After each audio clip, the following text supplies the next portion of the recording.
Muy buenos días a todos, hermanos, hermanas, amigos, amigas que nos acompañan en esta mañana.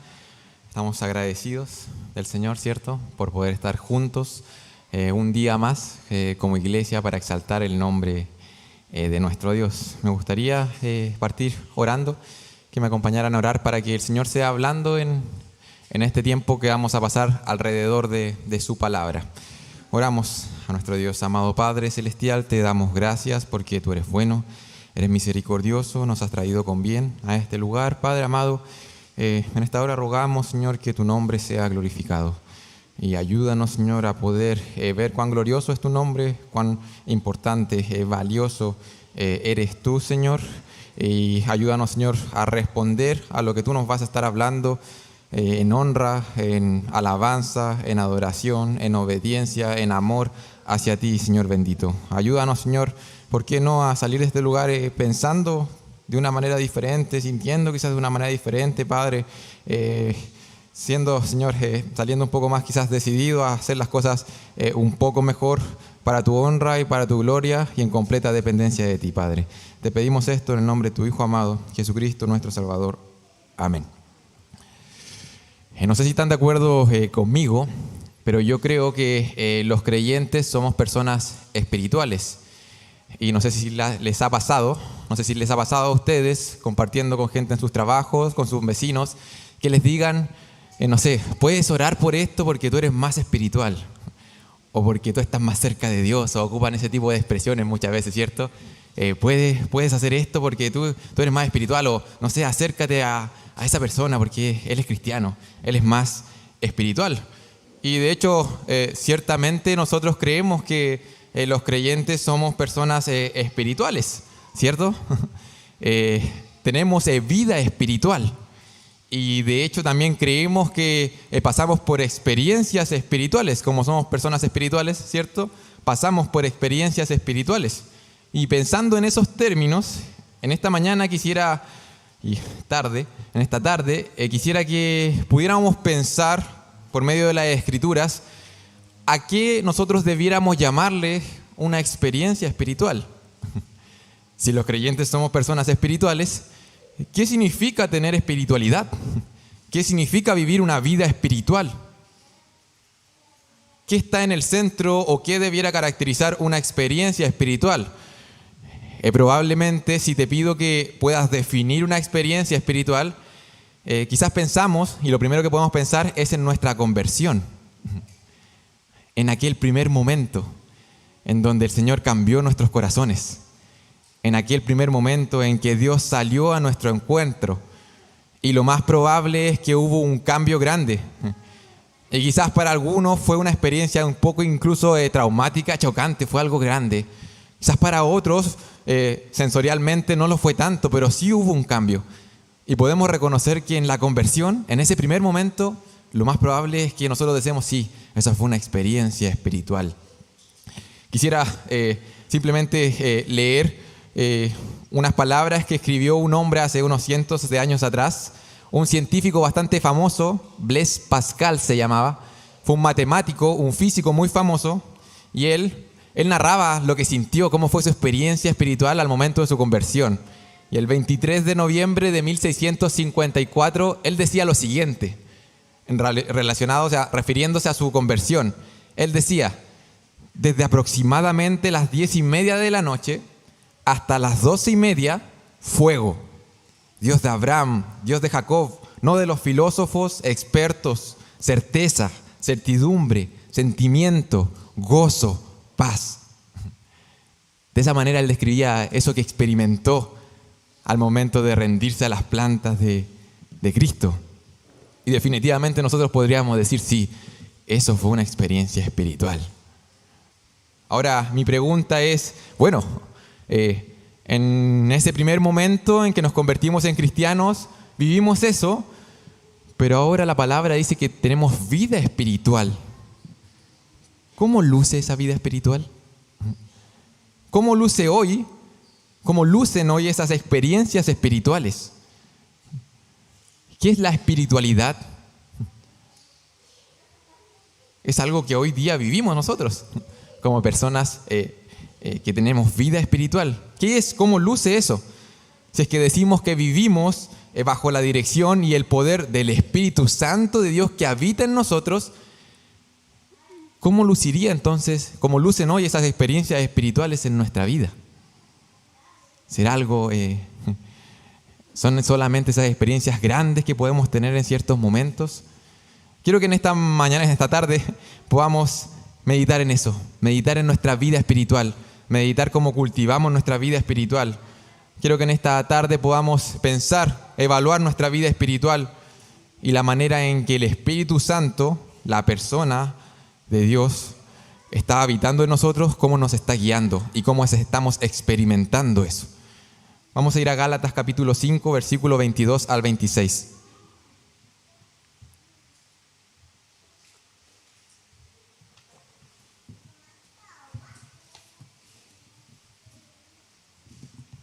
Gálatas 5, versículo 22 al 26. Seguimos en nuestra serie del libro de Gálatas, ya estamos llegando al final. Si Dios lo permite, vamos a estar terminando a finales de enero. Este verano vamos a terminar con esta carta que ha sido de mucha bendición. Voy a dar lectura a los versículos en los que vamos a estar hoy. Gálatas 5, versículos 22 al 26. Dice la palabra de Dios: mas el fruto del Espíritu es amor, gozo, paz, paciencia, benignidad, bondad, fe, mansedumbre, templanza. Contra tales cosas no hay ley. Pero los que son de Cristo han crucificado a la carne con sus pasiones y deseos. Si vivimos por el Espíritu, andemos también por el Espíritu. No nos hagamos vanagloriosos, irritándonos unos a otros, envidiándonos unos a otros. Yo les propuse recién pensar en cómo es la vida espiritual de un creyente. ¿Cuáles son esas experiencias espirituales que vive y que atraviesa el cristiano? Y en base a este texto vamos a meditar en dos cosas que tú debieras considerar al evaluar tu vida espiritual, tu espiritualidad, tus experiencias espirituales. Y la primera cosa y la primera pregunta que debiéramos pensar al respecto, al ver nuestra vida espiritual, Pablo lo responde en el versículo 22 y 23 y tiene que ver con una cosa, y es el fruto. Si piensas en tu vida espiritual, una de las cosas en las cuales debieras meditar es cuál es el fruto que está dando tu vida. Ahora es interesante que la palabra de Dios, cuando habla acerca de la vida de cualquier ser humano, dice, cuando ves la vida de cualquier ser humano, vas a ver un fruto, vas a ver algo. Como si todo ser humano fuera un árbol. Bueno, tú ves la vida de cualquier ser humano y vas a ver algo. Vas a ver cómo se ve ese árbol. Sin embargo, la palabra de Dios agrupa lo que uno podría ver en ese árbol solamente en dos categorías.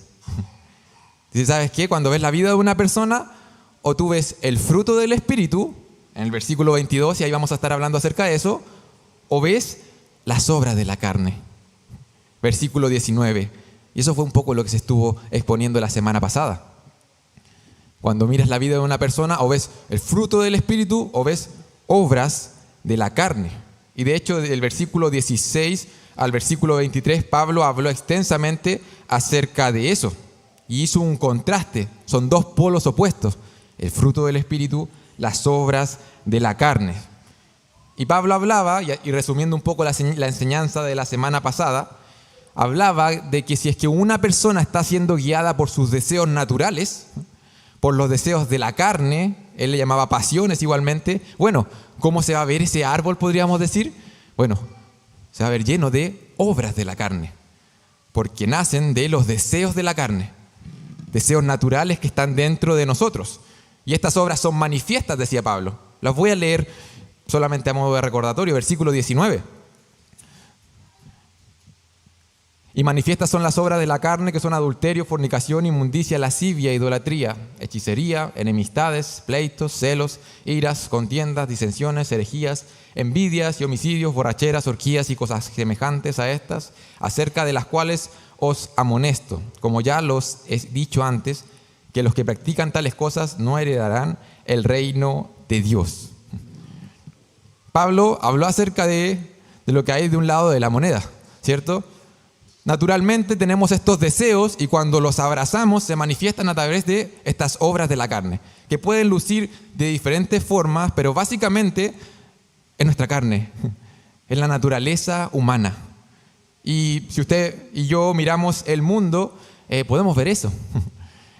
Y es un poco ilógico pensar que este mundo va a ir en un rumbo diferente, mirando el mundo desde la perspectiva de Dios, de la palabra de Dios. ¿Por qué las cosas debieran ir diferentes si es que naturalmente nacemos con estos deseos egoístas, esta naturaleza pecaminosa? ¿Por qué el mundo debiera ir en un sentido diferente si es que siempre que te den a elegir, vas a elegir movido por deseos egoístas? Vas a elegir tu propio bienestar. Ese es el tipo de corazón con el cual nacemos. Y abrazamos esos deseos y se manifiestan a través de estas obras de la carne. Entonces Pablo deja en claro eso. Bueno, ese es el panorama. Esa es la naturaleza humana. Todo ser humano tiene esos deseos y los abraza y manifiesta las obras de la carne. Pero sin embargo hay un contraste. Y ahora va a hablar acerca del fruto del Espíritu. Y la palabra de Dios deja bastante claro que hay dos tipos de personas en este mundo. O estás muerta espiritualmente o estás viva espiritualmente. Y quisiera simplemente recalcar eso. Recalcar eso. Hay cosas que están bien y hay cosas que están mal. Y la palabra de Dios habla de manera clara eso. Sin embargo, hoy en día, si usted ve en la cultura, la sociedad, eso cada vez se está difuminando un poco más. Y pareciera que el mal no es tan mal y el bien no es tan bien. Y todo es un poco gris. Si ustedes reflexionan, por ejemplo, en las películas que hoy en día están saliendo, los personajes cada vez son más grises. No hay un héroe perfecto, sino que siempre el héroe tiene algo gris y de repente parece un poco como villano. Y ustedes ven al villano y se compadecen de él porque pareciera que fuera bien gris y que no fuera tan malo. Y de hecho últimamente han salido películas en que el protagonista era el antiguo villano que uno decía, sí, esto es moralmente malo. No sé, Cruella de Vil, eso es moralmente malo.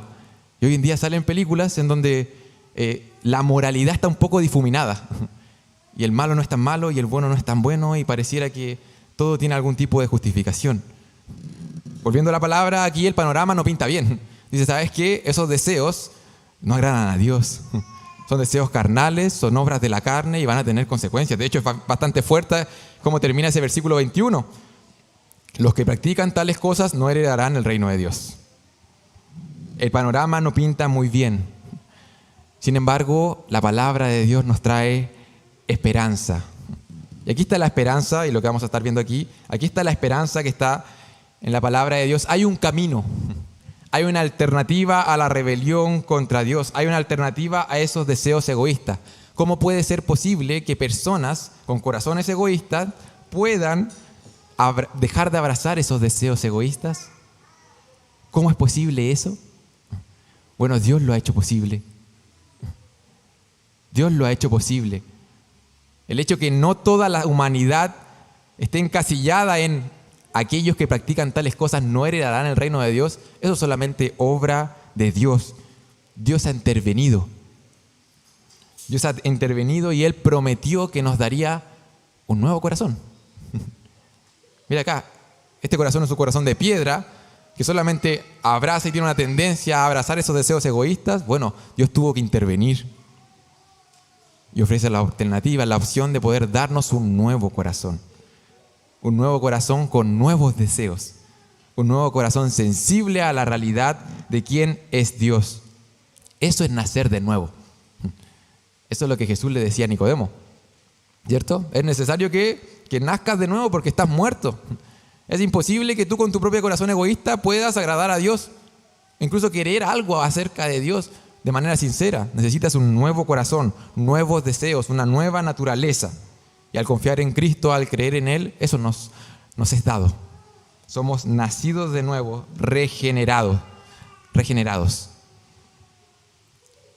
¿Cómo es posible que tú hoy puedas estar sentado acá de manera sincera, escuchando la palabra de Dios? Eso es obra de Dios.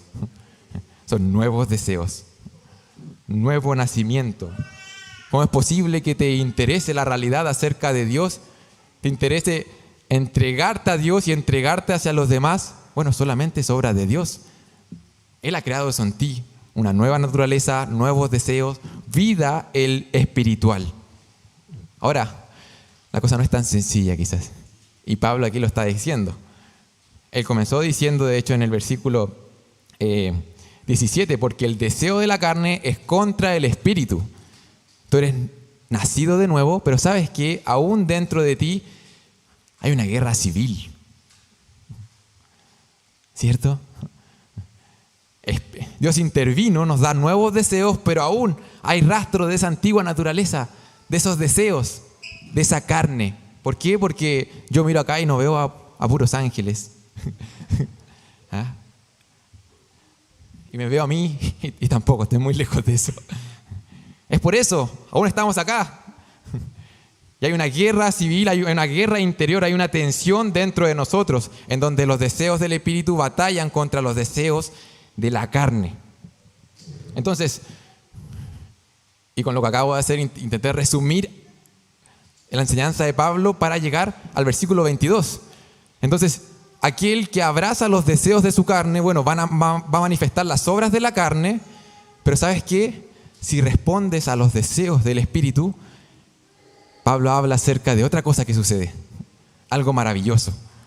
Y él habla acerca del fruto del espíritu, del fruto del espíritu. Él le llama a eso, a la respuesta a estos nuevos deseos, algo que está produciendo el Espíritu Santo en nuestro interior, y es el fruto del espíritu. Yo comencé con una pregunta en esta primera parte. Al evaluar tu vida espiritual, al ver tu vida, una pregunta importante que debes hacerte es, ¿sabes qué? ¿Cuál es el fruto que estoy dando? ¿Cuál es el fruto que estoy dando? Y quizás es una pregunta sencilla de responder porque es algo que se ve. Es algo que es manifiesto. Como manifiestas son las obras de la carne, el fruto es manifiesto.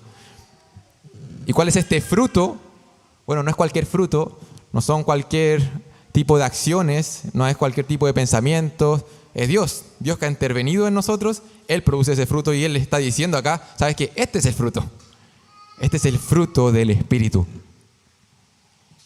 Amor, gozo, paz, paciencia, benignidad, bondad, fe, mansedumbre, templanza. Algunos se lo saben ahí con alguna canción. Muchas cosas se podrían decir acerca de este fruto del Espíritu, ¿cierto? Incluso podríamos estar haciendo una serie de sermones con cada uno de estos frutos y profundizar en el fruto del Espíritu.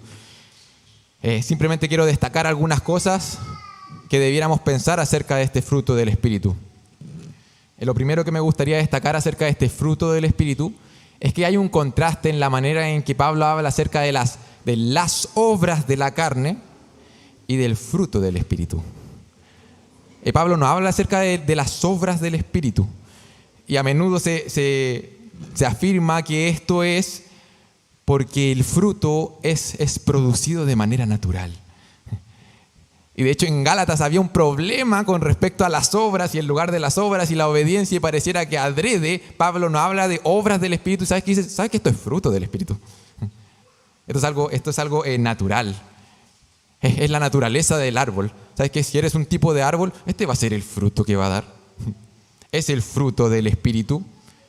Y como la naturaleza de los creyentes ha sido hecha nueva, ¿verdad?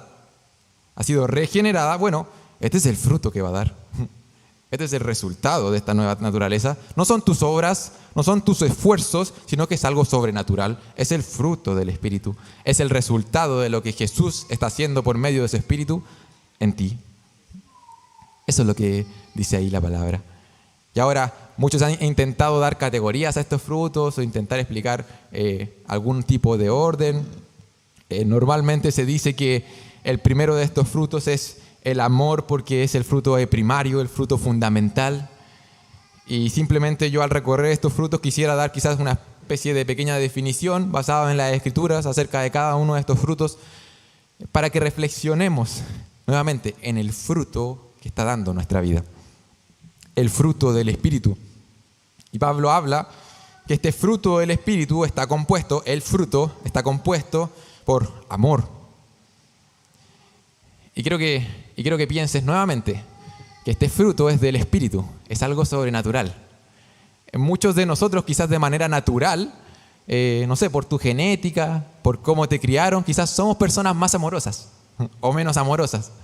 Simplemente por eso, por cómo te criaron. No, yo soy más tosco porque mi papá me crió así, ¿verdad? Y quizás soy menos amoroso. Bueno, aquí no estamos hablando tanto de cómo fuiste criado, ¿verdad? O de tu genética, sino que estamos hablando de un tipo de amor diferente. Un tipo de amor que no se llega a dar, no se llega a manifestar con la crianza o con la genética, porque es el fruto del Espíritu.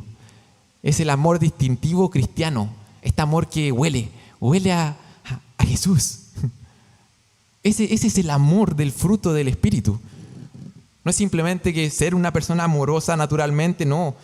Es aquel amor con que nos amó Dios y que nosotros le amamos a Él y nosotros estamos dispuestos a manifestar ese amor entregándonos hacia los demás sin esperar nada a cambio. Ese es el tipo de amor manifestado en la cruz. Ese es el amor del fruto del Espíritu. Es algo diferente. ¿Por qué? Porque es fruto del Espíritu. Amor es gozo.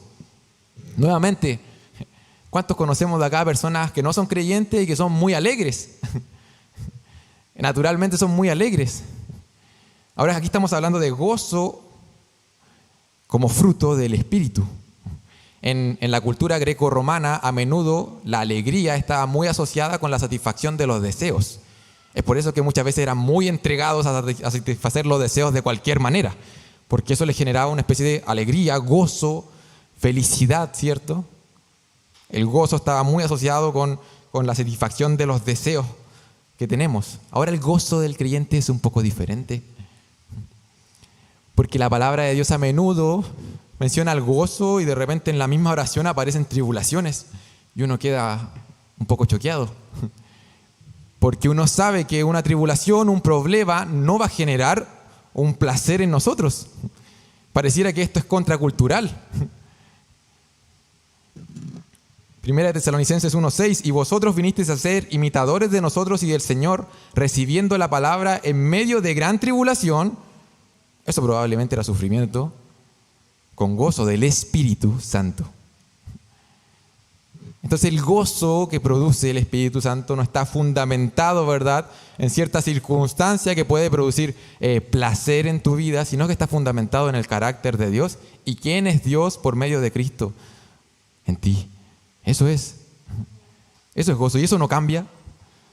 ¿Sabes que hay certezas que podemos tener en Cristo que no cambian? Eres armados por Dios por medio de Cristo y eso no cambia. Por más problemas que puedes tener de este lado de la eternidad, por más oscuro que se vea el panorama, hay realidades con respecto a quién es Dios y lo que ha hecho Él que no cambian. Y es por eso que este gozo es como inexplicable, es algo que cuesta de definir con palabras. Amor, gozo, paz. Esta paz que es producida por nosotros está muy relacionada con aquella paz que fue comprada por Cristo. Hoy tenemos paz para con Dios. Hemos sido liberados de esta esclavitud a la carne y podemos tener paz para con Dios, ya no una relación de hostilidad, de rebelión. Incluso aún más se nos llama a ser pacificadores.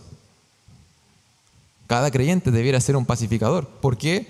Porque cada creyente es habitado por el Espíritu Santo, cada creyente ha sido perdonado una ofensa infinita, cada creyente debiera estar de manera natural dando este fruto.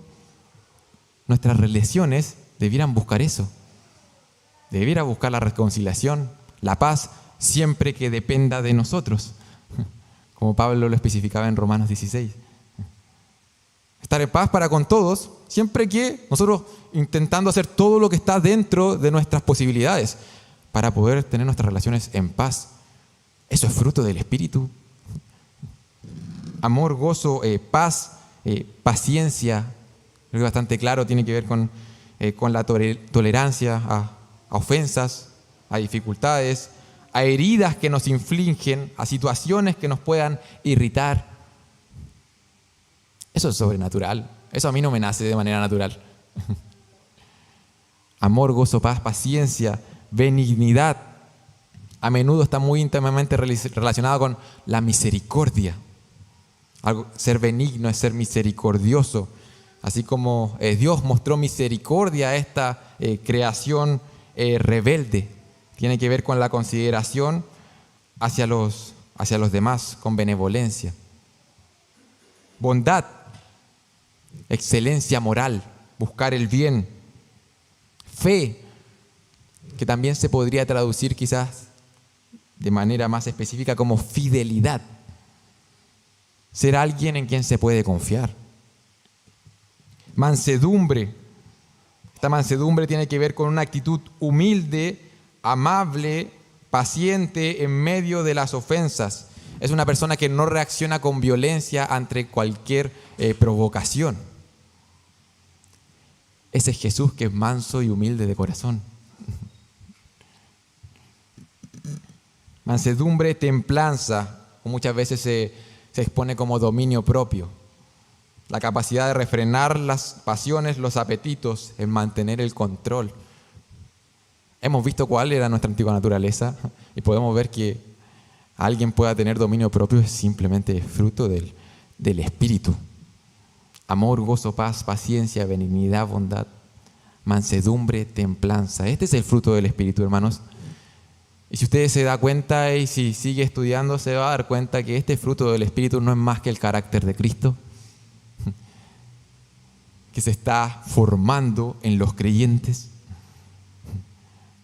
Porque ¿quién fue amoroso de manera perfecta? ¿Quién vivió una vida gozosa de manera perfecta? ¿Quién manifiesta este fruto de manera perfecta? Fue Jesús.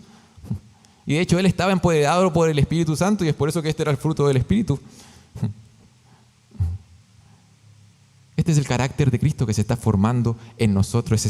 Es sobrenatural. Y de hecho Pablo dice, contra tales cosas no hay ley. No hay leyes que condenen estas cosas. No existen leyes contra esto. Los Gálatas estaban muy preocupados de seguir la ley. Pablo dice, ¿sabes qué? ¿Quieres hacer las cosas bien? Ustedes se están preocupando de circuncidarse, de intentar guardar ciertas costumbres, ciertas tradiciones. ¿Quieres hacer las cosas bien, cierto? Bueno, contra estas cosas no hay nada que las prohíba. Esto debiera buscar, contra estas cosas no hay nada que las prohíba. Ahora, anteriormente nos preguntábamos, ¿cómo es posible que una persona pueda experimentar este cambio de deseos? ¿Cómo es posible que yo con mis deseos egoístas pueda llegar a manifestar este fruto del Espíritu? Bueno, Pablo lo plantea con otras palabras en el versículo 24, que nos ayuda mucho más a entender quiénes somos. Si has creído en Cristo, estoy hablando de tu naturaleza. Está hablando de nosotros aquí, de quiénes somos nosotros como creyentes, de cuál en esta vida espiritual, qué es lo que sucede dentro de ti.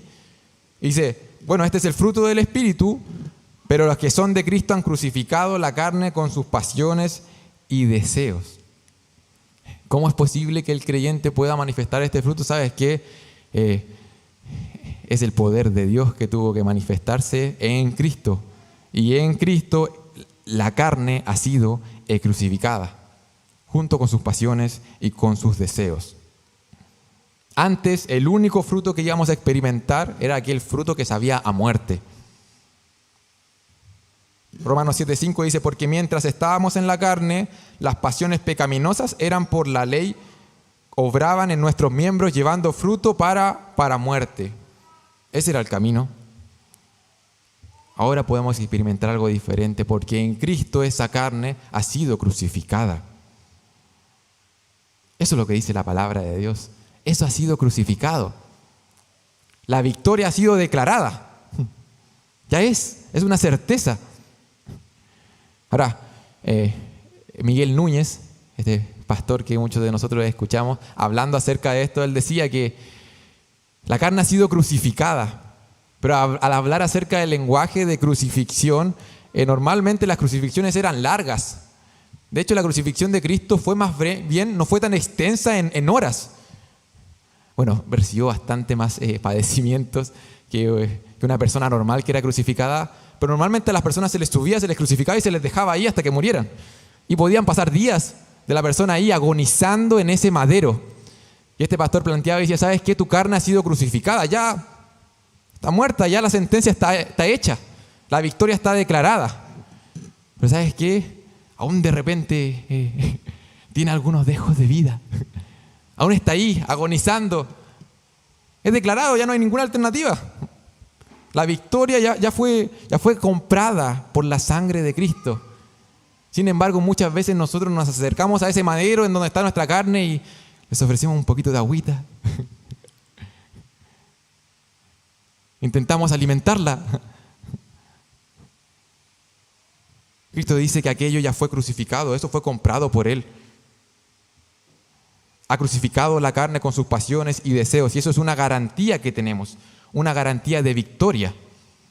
Nosotros debiéramos, y quizá ocupando otra metáfora, ante la tumba, el sepulcro de la carne, seguir tirando piedras encima. Hay una garantía de victoria sobre las pasiones y las disposiciones que podemos tener hacia el mal. Obviamente, si provees y alimentas tu carne, se va a manifestar algún tipo de obra de la carne. Esa es la consecuencia lógica. Pero hermano, hermana, no te desalientes. Aquí hay mucha esperanza en la palabra de Dios. En medio del desánimo, en medio de lo que podemos saborear en los momentos de caída, esta es la realidad. Y nuestra misión es vivir a la luz de esta realidad. La carne ha sido crucificada y eso es una garantía. Y por fe nosotros podemos vivirlo. Por la fe en estas cosas nosotros podemos vivir, podemos experimentar esta certeza. Los que son de Cristo han crucificado la carne con sus pasiones y deseos. Puedes dar un fruto diferente. Las cosas pueden ser diferentes. Puedes dar un fruto diferente. Yo al comienzo comencé hablándoles acerca de experiencias espirituales. Esto es una experiencia espiritual. Esto es algo maravilloso, es algo gigantesco. Quizás cuando piensas en una experiencia espiritual, lo primero que piensas es, no sé, alguna luz que pueda bajar desde el cielo. Algo que puedas sentir con tus sentidos de manera más palpable. Que alguien manifieste el fruto del Espíritu, hermanos, eso es algo sobrenatural. Eso es algo imposible por nuestras fuerzas. Eso es vida espiritual. Una vez más, te pregunto, ¿cuál es el fruto que está dando tu vida? Sé sincero contigo, delante de Dios. ¿Están nuestras vidas impregnadas de este fruto del Espíritu? ¿Cómo se verían los frutos si tú fueras un árbol? Piensa un momento cómo Dios ha trabajado en el último tiempo en tu vida. ¿Qué es lo que está haciendo? ¿Qué deseos estás luchando por dejar de abrazar? ¿Qué deseos has dejado de abrazar? Tómate un momento. Te invito a pensar, ¿por qué no?, en aquellas personas que te conocen íntimamente, aquellas personas con las cuales pasas más tiempo. ¿Qué dirían? Dirían, ¿sabes qué? En verdad tú cada vez eres una persona menos ansiosa, porque como que tuvieras más paz en el Señor. Esa persona diría, ¿sabes qué? Cada vez es más difícil encontrarte irritado, enojado, desanimado. Eres una persona mucho más gozosa, independiente de lo que ocurra. Dirían esas personas, cada vez es más difícil verte siendo impulsivo, diciendo las cosas sin pensar, porque pareciera que tienes un dominio propio que no es natural en ti. Una persona mucho más amorosa, más paciente, más fiel que la persona que eras hace 2 años atrás. El fruto del Espíritu es la evidencia de que Dios está haciendo algo en nosotros. Eso es maravilloso. Una prueba que Dios ha intervenido en la historia de la humanidad, y sabes que ha intervenido en tu historia. Y te ha dado una intención en tu corazón sobrenatural de honrarle a Él, de amarle, de adorarle.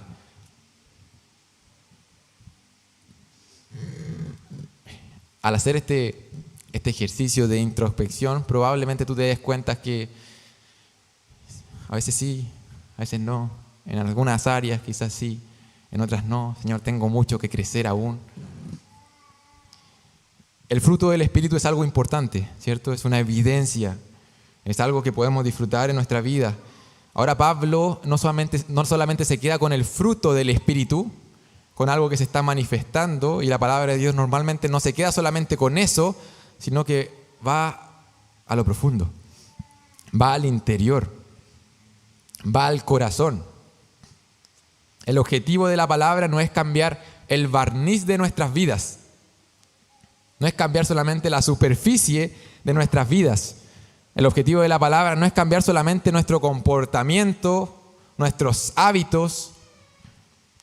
El objetivo de la palabra de Dios es hacernos nuevas criaturas desde la raíz. De modo de que lo que se manifiesta es fruto de algo que ocurrió en nuestro corazón. Y es por eso que Pablo habla acerca del fruto del Espíritu, pero no solamente habla de esto, sino que habla algo que está pasando dentro. Y esa es la segunda pregunta que quiero que contestemos.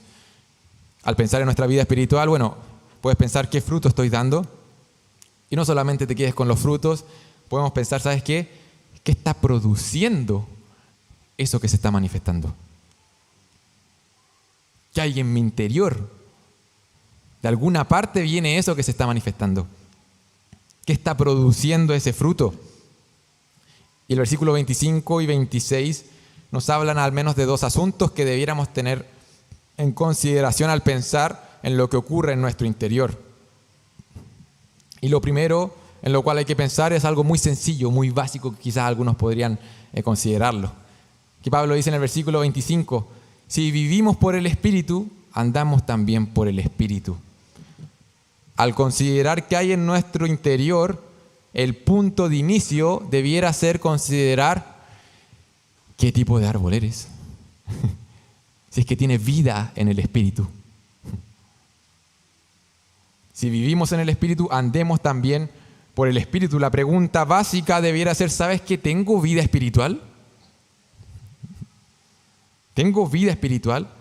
¿O estoy aún muerto espiritualmente hablando? Porque si estoy muerto espiritualmente hablando, me puedo esforzar mucho por intentar buscar este fruto del Espíritu y por andar en el Espíritu, pero no lo voy a lograr. Eso va a oler a autojusticia. Intentar presentar, ¿cierto?, mis esfuerzos delante de Dios. Y es por eso que la pregunta básica es esa. ¿Tengo vida espiritual? Una vez más quiero recordar la conversación de Jesús con Nicodemo. Es necesario nacer del Espíritu para entrar en el reino de Dios. Allí comienza la vida espiritual. Debemos nacer de nuevo. Y si naces de nuevo, hay una responsabilidad de andar de acuerdo a eso, que vamos a verlo. Y vas a dar fruto. Pero la pregunta básica es eso.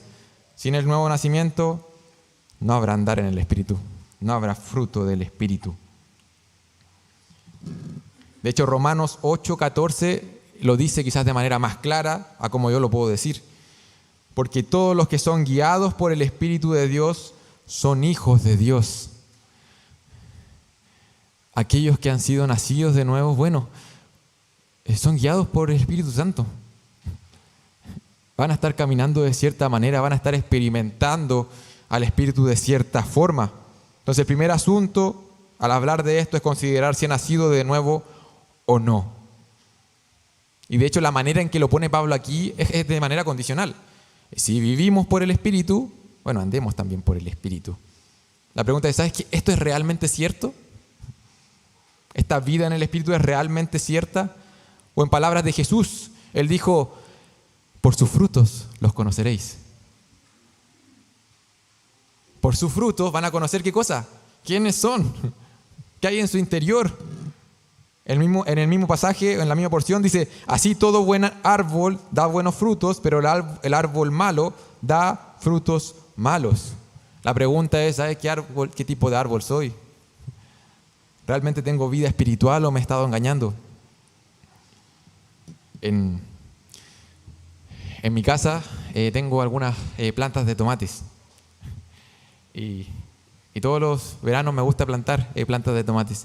Lamentablemente nos cambiamos de casa y esta casa no tiene tierra.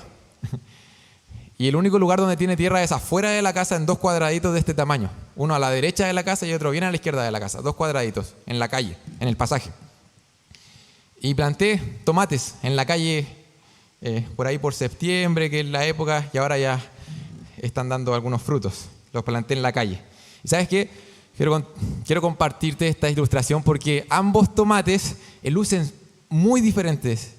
Y si alguno va a donde vivimos, va a darse cuenta que las 2 tomateras son un mundo de diferencia. Por un lado, está la que está más escondida en el pasaje. Lo que sucede con esa planta es que los autos no pasan mucho por ahí. No hay muchos vehículos que pasen cerca de esta planta. Tengo la bendición de que la vecina de este costado, cuando a mí se me olvida regar, ella sale todas las noches y me riega la tomatera. Un poco escondida, pero yo la he visto y riega la planta que está acá, la que está cerca de su casa. La tierra donde planté esa planta era mejor. Los tutores, los palos que guían la planta, eran mucho más fuertes que puse. Como la planta era la tierra era más blanda, pude enterrar mejor esos tutores para que creciera la planta. Por todos estos factores, usted ve esta tomatera y es gigante. Debe estar midiendo como 1,40 m y es gigante, ya no puedo controlarla, está llenísima de frutos. Yo la levanto y está llena de frutos, miro por dentro y está llena de frutos. Es gigante esta tomatera. Y sin embargo, si usted ve la otra planta, como dije, no hay comparación. Está en un lugar mucho más expuesto. Los autos pasan por ahí y frecuentemente la tienden a dañar. El vecino del costado izquierdo creo que no le gustan los tomates porque muchas veces se estaciona encima del tomate. No tengo la bendición de la vecina que lo riega cuando a mí se me olvida. La tierra era mucho más dura. La guía, el tutor que pude poner era bastante pequeñito. No pude hacer mucho con ese tomate. El contexto en el que estaba en ese tomate no era el mismo. Sin embargo, hermanos, esa planta sigue siendo una tomatera. Sigue siendo una planta de tomates. Esa es la naturaleza de esa planta. Y ¿saben qué? Lo más sorprendente de todo, que a pesar de que no se ve igual que esta otra planta, tiene tomates. La tomatera dio su fruto y tiene tomates. La planta está media herida, media fracturada, casi entera a ras de suelo, pero ahí entre la tierra, si uno escarba, hay tomates. Si hay nuevo nacimiento, independiente de donde el Señor te sacó, independiente de que quizás algunos pueden venir de contextos mucho más difíciles que otros, de una crianza mucho más compleja que otras, con situaciones mucho más gigantes, mucho más complicadas. Si es que el Señor nos alcanzó, si es que Él nos ha dado un nuevo nacimiento, ¿sabes qué? El Espíritu Santo está haciendo algo en nosotros. El Espíritu Santo está haciendo algo en nosotros. Jesús está haciendo algo en nosotros. Y si tenemos esa naturaleza, ese fruto va a ser manifiesto. No esperes que el fruto se vea igual en todos.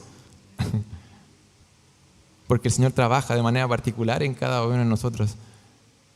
Pero si eres una tomatera, vas a dar tomates. Esa es la naturaleza. Si vivimos por el Espíritu, bueno, dice la palabra, andemos también por el Espíritu. Yo les planteé que pensaran en dos cosas con respecto a tu interior. Lo primero y lo más básico es, ¿sabes qué tipo de planta soy? ¿Ya? ¿Cuál es mi naturaleza? ¿Soy nacido de nuevo o no soy nacido de nuevo? ¿Tengo vida en el Espíritu o no? ¿O estoy muerto espiritualmente? Bueno, la segunda cosa que hay que pensar es, bueno, si tengo vida en el Espíritu, ¿estoy andando en el Espíritu? Es una pregunta un poco diferente. Pablo lo plantea como una consecuencia. Esto debería pasar. Si tienes vida en el Espíritu, ¿sabes qué? Debes andar en el Espíritu. Ahora quizás tienes vida en el Espíritu, pero no estás andando en el Espíritu. En el Espíritu o por el Espíritu. Se ocupan las dos expresiones a lo largo de estos versículos. Y es interesante que aquí Pablo plantea una certeza al principio. Si vivimos, algo que sucedió es un indicativo, es una realidad. Si vivimos, andemos. ¿Qué es eso? Es un imperativo. ¿Sabes que si es que eres esto, bueno, vive de acuerdo a eso? Y esta combinación entre realidades y mandatos está a lo largo de toda la vida cristiana. ¿Sabes? Porque el Señor hizo esto en ti, bueno, responde a la altura de esa realidad. Esa es la combinación que hay acá. Si vivimos por el Espíritu, bueno, debes andar por el Espíritu. Este andar también se puede traducir como caminar por el Espíritu, alinearse en las líneas, en la misma fila del Espíritu. A veces se ocupaba este término en el ámbito militar, estar, ¿verdad?, alineado. Algunos lo plantean como vivir en armonía con el Espíritu. A mí me gusta la expresión mantener el paso con el Espíritu. De hecho, la forma en que se expresa el versículo 16, andad en el Espíritu, es un poco diferente. Entonces, acá se podría traducir como eso, como vive una vida en armonía con el Espíritu, al paso con el Espíritu, caminando con el Espíritu. Una vida caminando constantemente en el Espíritu.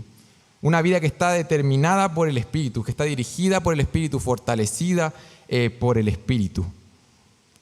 En este sentido, andar en el Espíritu se podría tomar como un sinónimo de ser guiado por el Espíritu.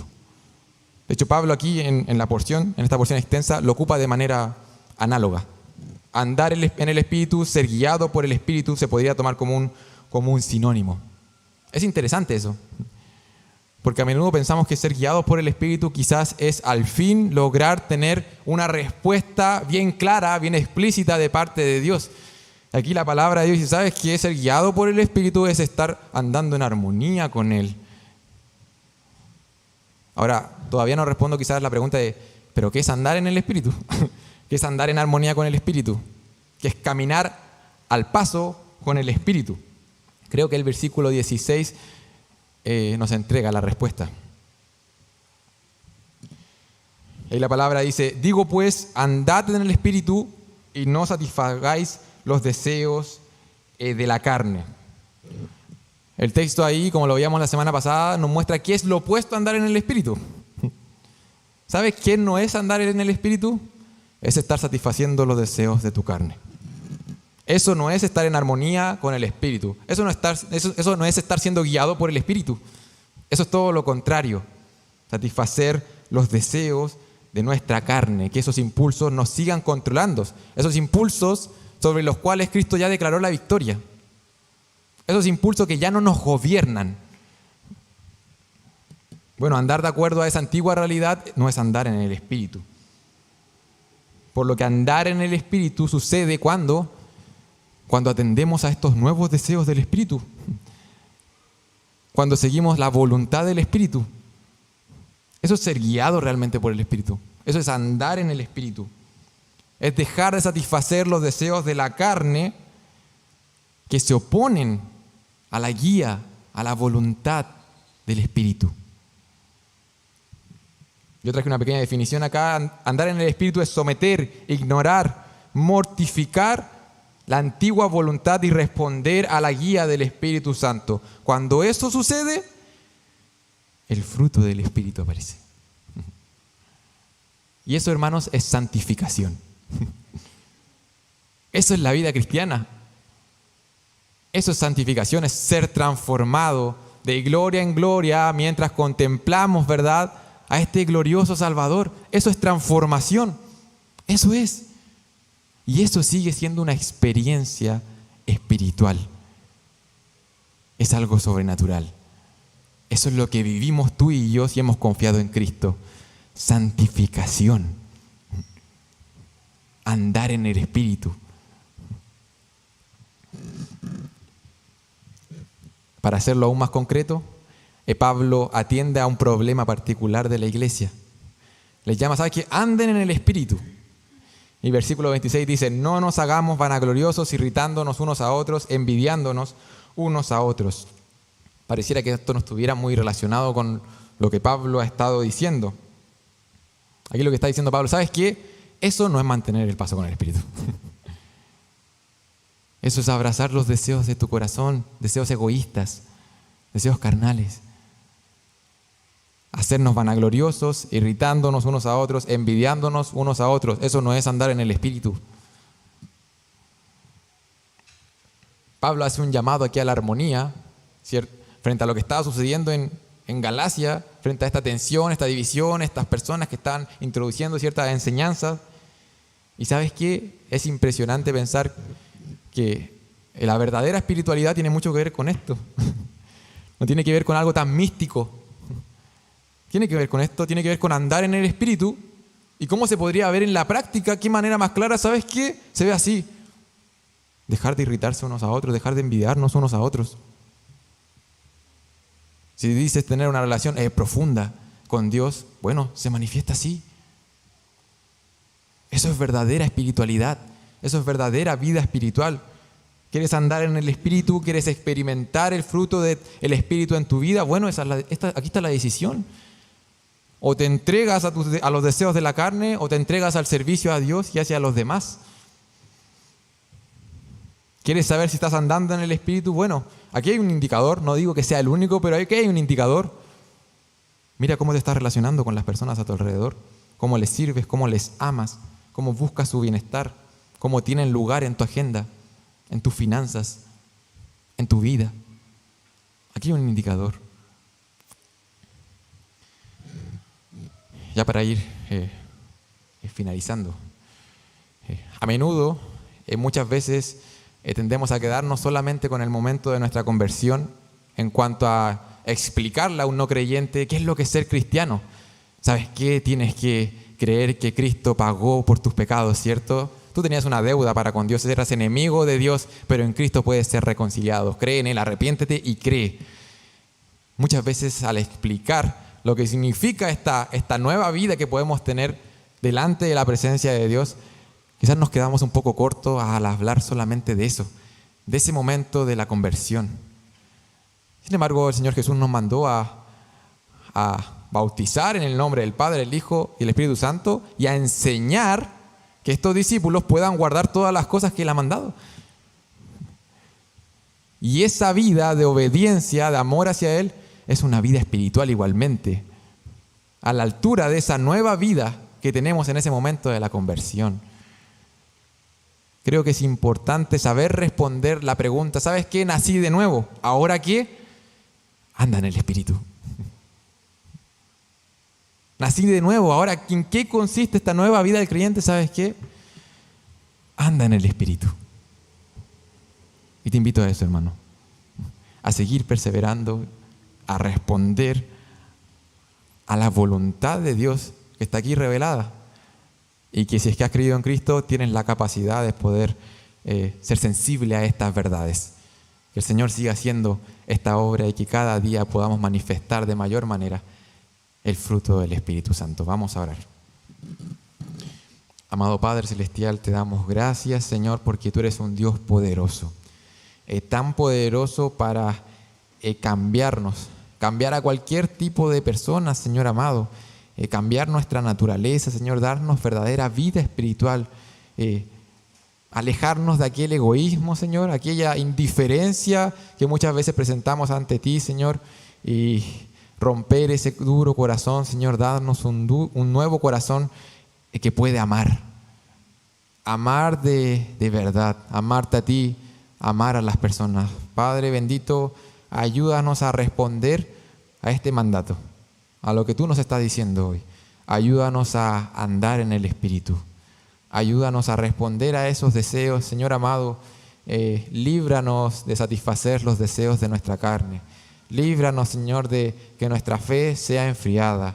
Líbranos, Padre amado, de contristar, entristecer al Espíritu que habita en nosotros. Ayúdanos, Señor, a poder escuchar lo que tú quieres, a poder ser sensible a tus deseos, a tu voluntad y responder a ella, Señor, con fe, confiando que eso es lo mejor para nuestras vidas, confiando en que tu Espíritu habita en nosotros, confiando, Señor, en que el cambio, la transformación es posible y tú la estás obrando a través de la presencia santificadora de tu Espíritu, Padre amado.